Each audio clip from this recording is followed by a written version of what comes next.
capacity management's a loaded word, I've learned, but they've had capacity management at the resource level. So you go talk to the storage management team, and they look at the capacity of the storage, and they're trying to make sure that they're based off trending, they're planning ahead and purchasing what they believe they're going to need, and they think about how much storage is going to be needed for the next year based off their trends.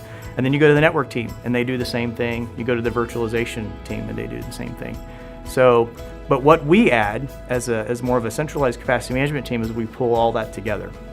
We pull it together and we translate it in terms that the business understands. So the idea being that when we're talking to those client teams and they're coming back and telling us, hey, this client is going to change size and it's going to happen the next 6 months, that's enough for me to go back to those resource managers and talk to them in terms of what they understand, which is storage. How does that change in size impact the storage? How does that change in size impact the network circuits or the virtualization?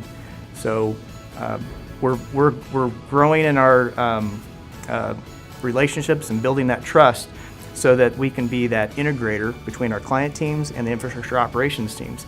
And so now, instead of working in silos, we can work through and plan things across infrastructure resources. It all comes down to do capacity management requires data, and it requires a lot of data from different sources.